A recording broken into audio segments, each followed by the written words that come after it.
Okay. Good morning, everyone. Good morning. Good Merry morning. Christmas to all. Merry Christmas. So, Good welcome to the morning. pre-bid conference of 3 projects.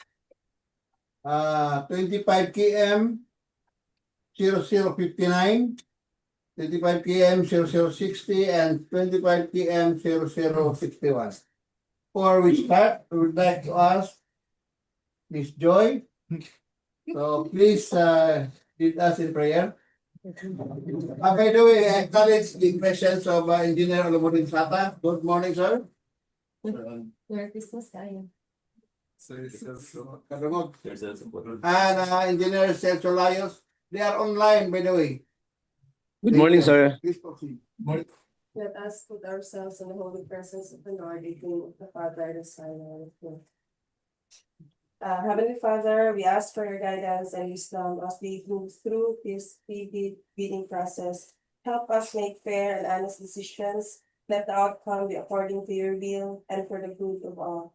Grant us peace, clarity, and integrity in every step. All of this we ask in your mighty name.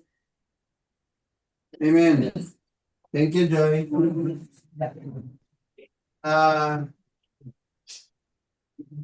May I request Engineer Levy to please determine if there is a quorum and proceed with the attendance of PWG and Secretariat, please. Good morning, everyone. This matters the presence of our back members who are present for today. For our back chairman, Engineer Mark Anthony C. Bariles. Present, sir. For our back vice chairman, Engineer Olomodin Sata. Back regular Present, Sir Levy. So si Layos. Present, sir. Present, sir. Back regular member, Engineer Attorney Alvin Arquendo. Present, sir. Mr. Chair, there are 4 out of 5 members. Well, since the attendance of the back member is in majority, 4 out of 5, so I declare that this pre-bid conference in quorum. So please proceed with the PWG and Secretariat. For the Of course, the observer. For the back secretariat, back secretariat head, is fully Engineer Libby de Casa. Back secretariat member, Ma'am Malo Cristina Siente Pesto, Person. Ma'am Flor E. Garcia, Sir. Ma'am Tahara E. Ramos, Sir. Sir Robin G. Lora, Present, sir. Sir George L. Sita, Sir President, Ma'am Jenny Citadina, Present, sir. Ma'am Amy Joy Ocasville, Present, sir. and Ma'am Giselle Q. Nabal. Present, sir. For back TWG head, Ma'am Laurica Missy Antonio. Person. For our back TWG member, Engineer Muhammad Sadiq R. Arumpa. Present, sir. Engineer CP Aisail Ibrahim. Present, sir. Sir Dennis Leon. Present, sir. Engineer Jamira Itantao. Engineer Mujahid Dia. Present, sir. And Engineer CP Norhaida R. Macarambol. For the contractors, EXM Builders, represented by Jimboy Salako. Sila? So, that's all, Mr. Chair. Very good. Is there any online attendance? Please check. Online? There's none. So, before we start, may I remind the participating contractors in the dropping of documents. We strictly implement the time in dropping. Say if the schedule is 10 a.m., the let's get close. 10 a.m. Except you are in the vicinity. The vicinity means diri sa ato ang kuan, conference room. Dili dito sa gawas, diri sa conference room nga naaging ka diri. So mula pa sa alas 10 gamay, pero naka sa sulod sa conference room. Okay? Then is there any reminders again? No more. So the date. October pa. Ayun na. That's right. Okay. So we will proceed with the reading of the eligibility requirement. Please proceed, Engineer Moy. Thank you, Sir Maki. So, good morning, everyone. So, for the eligibility requirements for Class A documents, for the legal documents, a registration certificate from SEC for corporation, DTI for sole proprietorship, or Cooperative Development Authority or CDA for cooperatives, a valid and current mayor's or business permit from place of business, then tax clearance per Executive Order 398 Series of 2005 as finally reviewed and approved by the BIR. For the technical documents, the statement of all ongoing and similar completed government and private contracts, a valid pickup license registration for the type and cost of the contract to bid, a construction safety and health program, then a statement of single largest completed contract or SLCC, adjusted to current price using the Philippine Statistics Authority Current Price Index. It should have a contract amount equivalent to at least 50% of the ABC, and a contract to be considered similar to the contract to be bid if it has the same major categories of work. Please refer to Department Order number 117 Series of 2017. For the financial documents, unaudited financial statements stamped received by the BIR or its duly accredited and authorized institutions for the preceding calendar year, which should not be earlier than 2 years from the date of bid submission, tax returns filed and taxes paid through the BIR filing and payment system, then a computation of NFCC of at least equal to the ABC computed using the prescribed formula, which is NFCC equals current asset minus current liability multiplied by 15, then minus value of unfinished projects, including awarded projects not yet started, coinciding with the contract to bid. For Class B documents, which applies to joint venture, a special pickup license and valid joint venture agreement, if applicable. Then for the legal documents, each partner of the JV shall submit their respective field job certificates of registration in accordance with Section 8.5.2 of the IRR of RA 9184. The submission of the technical and financial eligibility documents by any of the JV partners constitute compliance, provided that the partner responsible to submit the NFCC shall likewise submit all of its ongoing and audited financial statements. For the submission and receipt of bids, the contents of the first envelope or the technical proposal are as follows. Field job certificate and platinum membership, a pickup license registration, or a special pickup license if joint venture. Then is a statement of all ongoing or completed government and private contracts, and statement of SLCC, NFCC computation, CSHP, JVA or joint venture agreement if applicable, bid security in the prescribed form, amount, and validity period. Then project requirements, which includes organizational chart for the contract to be bid, list of contractors' personnel, list of contractors' major construction and laboratory equipment with attached certificate of availability, and then a 10-item omnibus sworn statement. For the bid security, the bid validity period must be 120 calendar days from the date of submission and opening of bids, and then the bid security validity period must be 120 calendar days from the date of submission and opening of bids.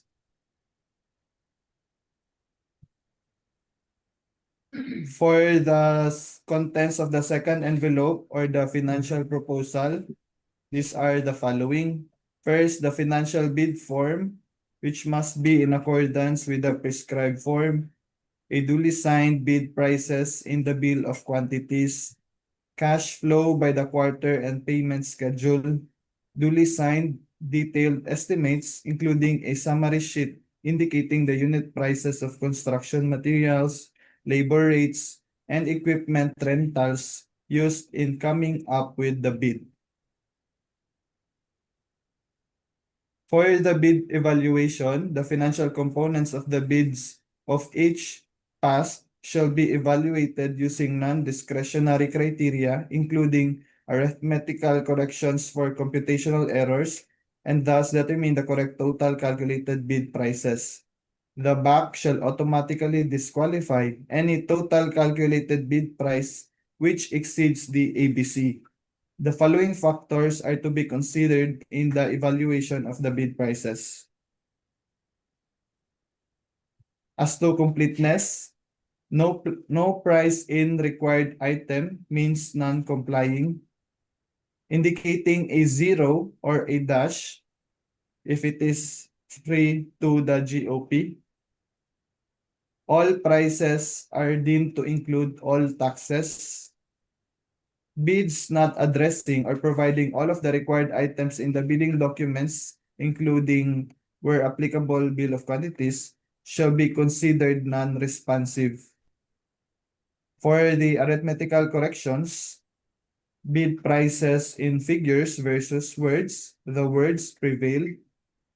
Total price versus actual sum of component items, the actual sum prevails. Then unit cost in detailed estimate versus unit cost in BOQ, the unit cost in BOQ prevails. Again, if above ABC, automatically non-complying. Now for the post-qualification, there will be a verification of the legal requirements, which includes the licenses, certificates, permits, and the non-inclusion in the blacklist. For the technical requirements, we will verify the key personnel. The minimum work requirements should be satisfied. Also, the availability and commitment of major construction equipment. Note that the failure of the prospective bidder to state a complete technical description of the pledged equipment and the specific location, whether owned, leased, or under purchase agreement, shall result in the bidder's automatic post-disqualification for award of contract and forfeiture of its bid security per DO 58. Also, the performance in ongoing government and private contracts, a negative slippage of at least 15% in any one project or negative slippage of at least 10% in each of 2 or more contracts will also be verified. For the performance in ongoing government and private contracts, the failure of the contractor to commence repair work and complete ongoing contracts in the prescribed date after receipt of the notice of defects and deficiencies.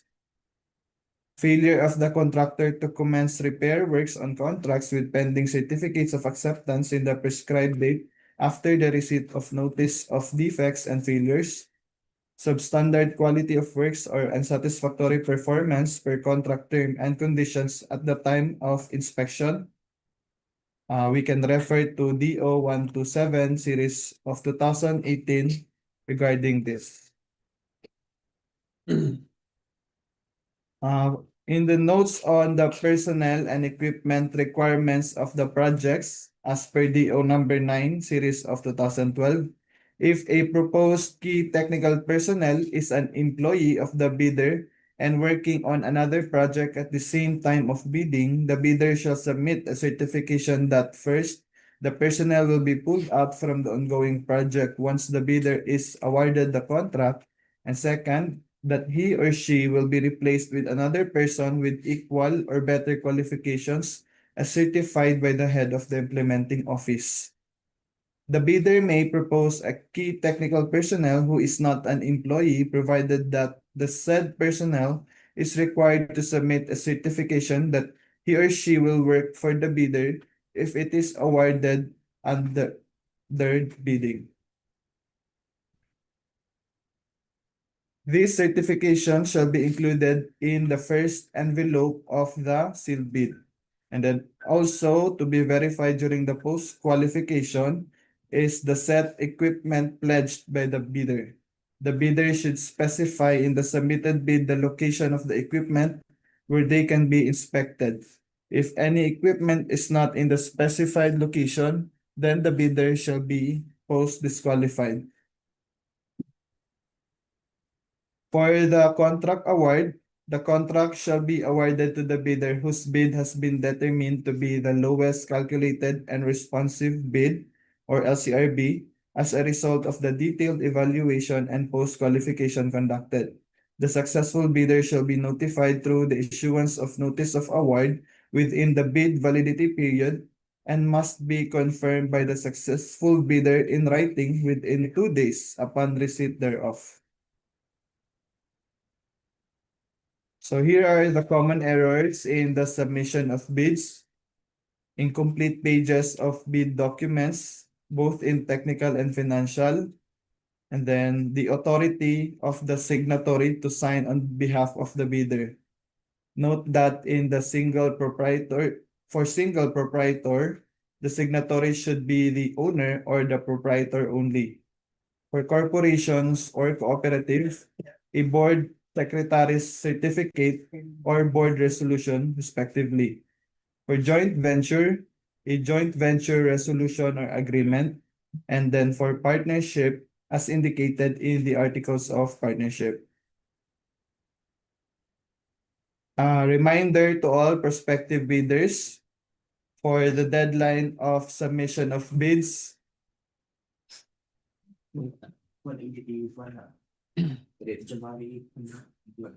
January 8. So there is a typo. January January 26. January 8, 10 a.m.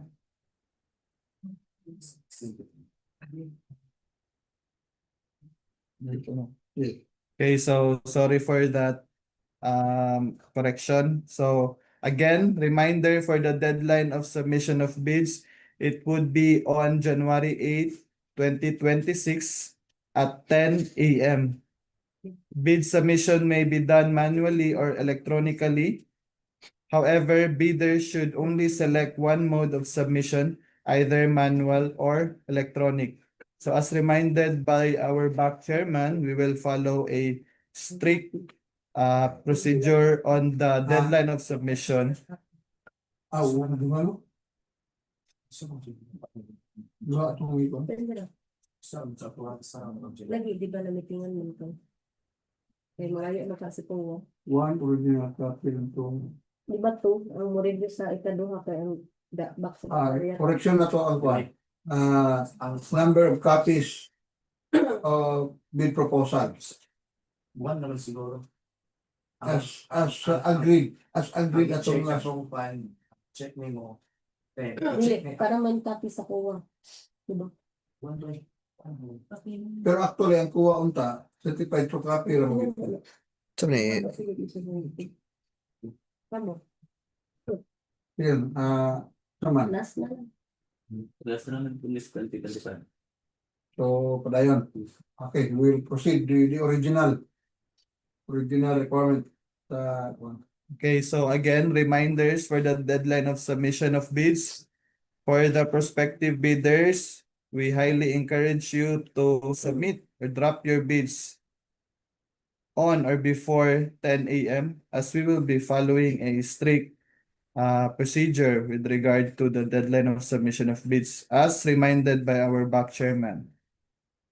Then for the field bidding documents, 6th edition, a new bid form, the omnibus sworn statement, 10 items, and then the bid securing declaration.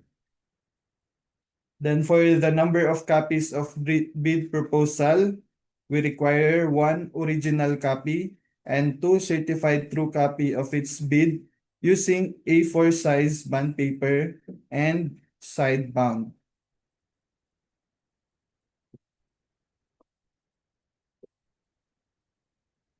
And if the deadline falls on a non-working day, a legal holiday, or a special non-working holiday, then the deadline shall be the next working day, unless otherwise stated in the bid bulletin, if any.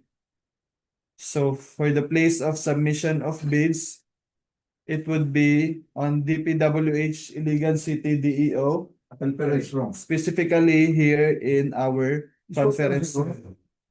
Specific one open parenthesis conference room.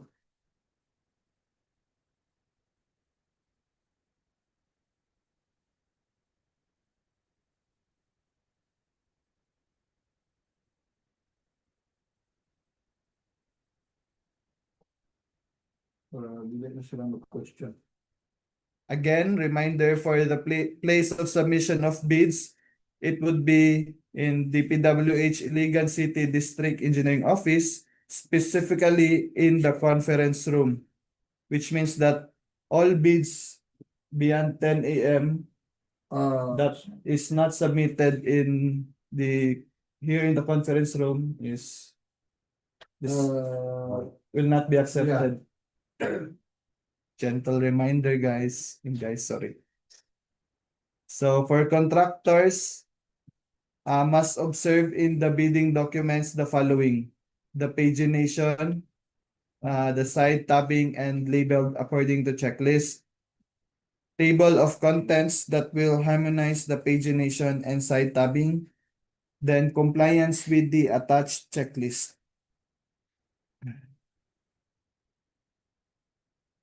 And finally, we also remind the prospective bidders that they are required to have geotag photos from site inspection requested together with the planning and design personnel. That would be all, Mr. Thank you. Chair. Thank you very much, Engineer Moy. So I think same siguro ikaw rin pinabasa sa project details. So okay, please proceed with the project details.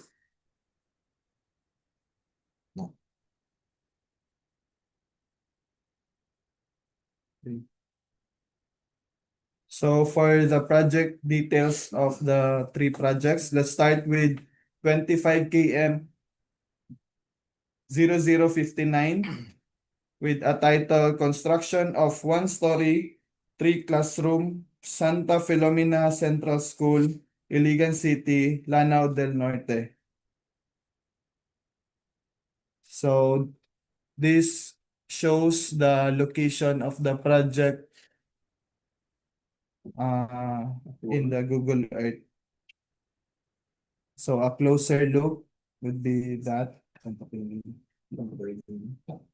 in Barangay Santa Filomena.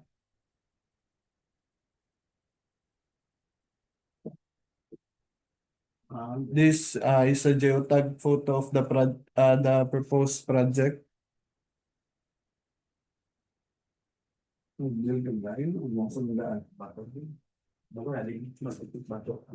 Construction.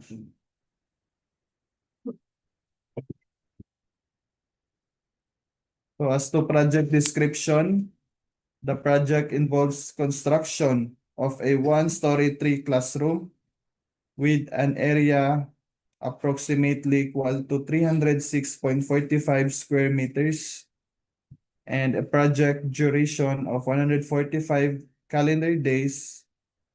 And the project also includes overhead and cistern tank. There's a note here. Please monitor the bid bulletin for any changes. For the scope of works of the project, we have facilities for the engineer, other general requirements like permits and clearances, earthworks, plain and reinforced concrete works, finishing and other civil works,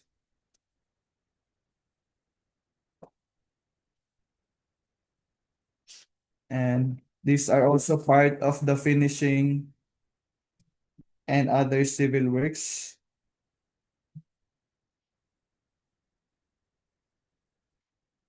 And then electrical works, mechanical works, and mechanical works. So for the minimum equipment required,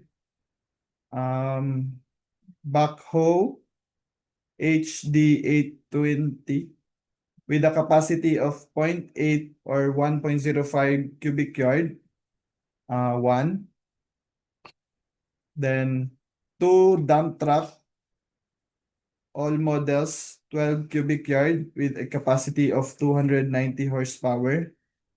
Then one plate compactor 400 to 500 gasoline engine 5 horsepower.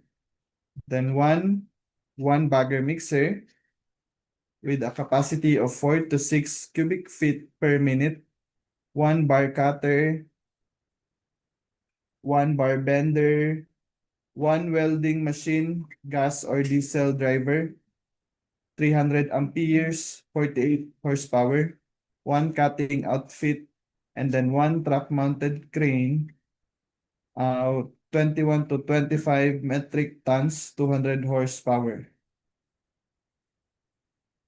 The approved budget of contract for this project is 9,954,570 pesos and 99 centavos.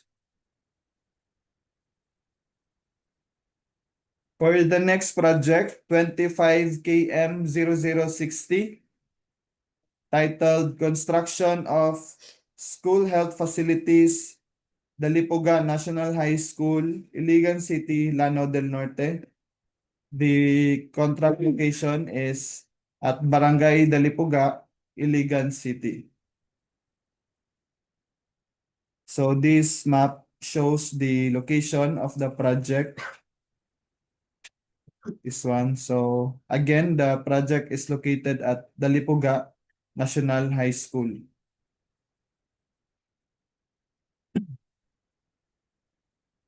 This is location. This is the photo showing the location of the project.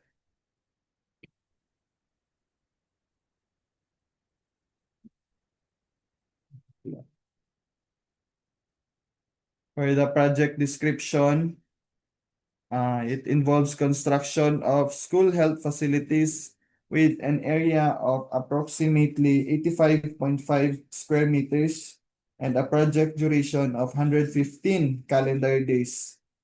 The project includes provision of field office for the engineer, rental basis. Again, please monitor the bid bulletin for any changes with regard to this project. For the scope of works, the project includes facilities for the engineer, other general requirements like permits and clearances, earthworks, plain and reinforced concrete works, finishing and other civil works,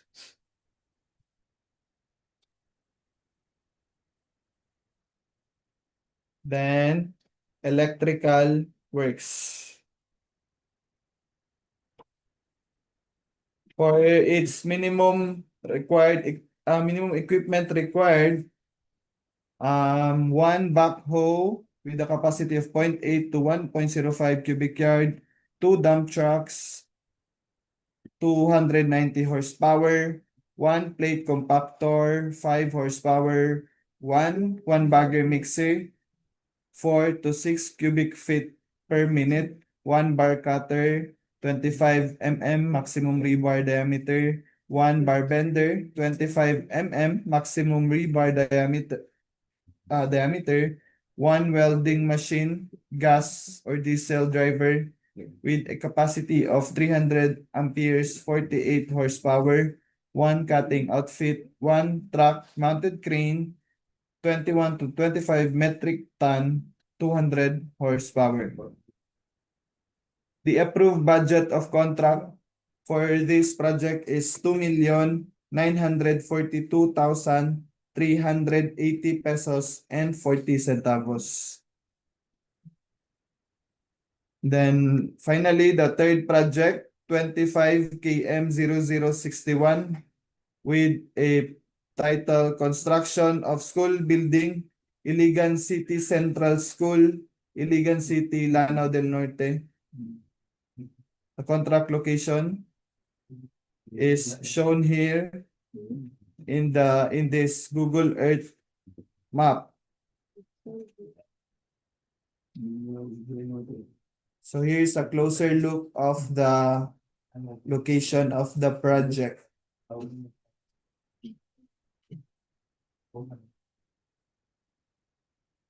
This is a geotag photo of the location of the project.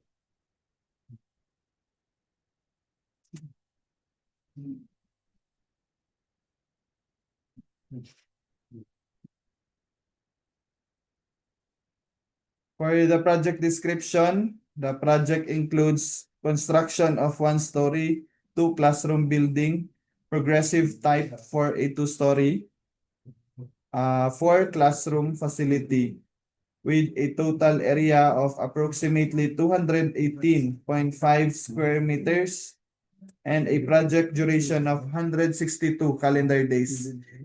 It also includes provision of field office for the engineer on a rental basis. Again, please monitor the bid bulletin for any changes for this project. For the scope of works, we have facilities for the engineer, other general requirements like permits and clearances, earthworks, plain and reinforced concrete works, finishing and other civil works.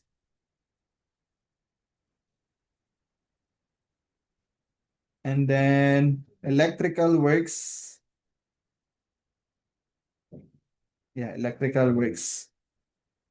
For the minimum equipment required, 1 backhoe with a capacity of 0.8 to or 1.05 cubic yard, 2 dump truck, all models, 12 cubic yard with a capacity of 290 horsepower, 1 plate compactor, 400 to 500 gasoline engine, 5 horsepower, 1 bagger mixer, 4 to 6 cubic feet per minute, 1 bar cutter, 1 bar bender, 1 welding machine, gas or diesel driver with a capacity of 300 amperes, 48 horsepower, 1 cutting outfit, 1 truck-mounted crane, 21 to 25 metric ton, 200 horsepower, and then 1 backhoe with breaker, 1.8 to 1.05 cubic yard.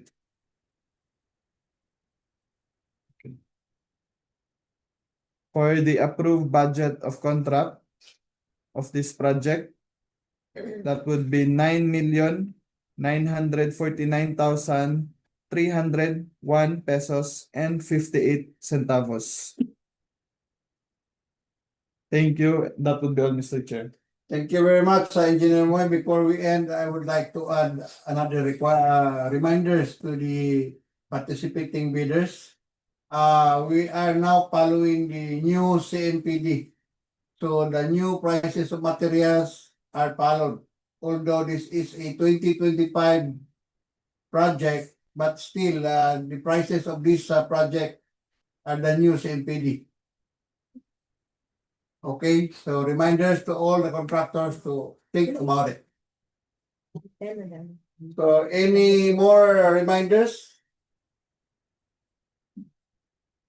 From the online.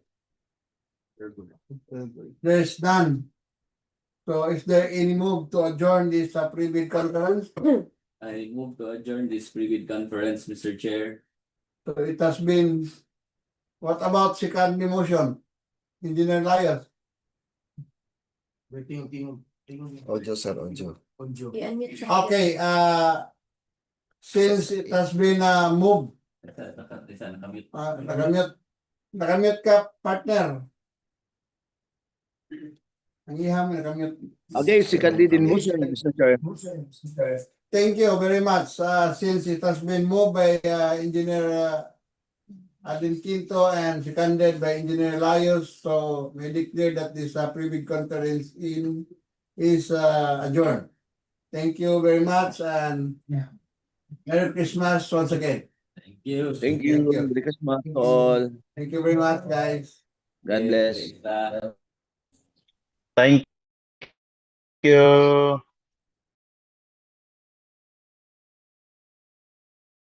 Di ba, tanong sa lang, isa lang. Magkano? What's that?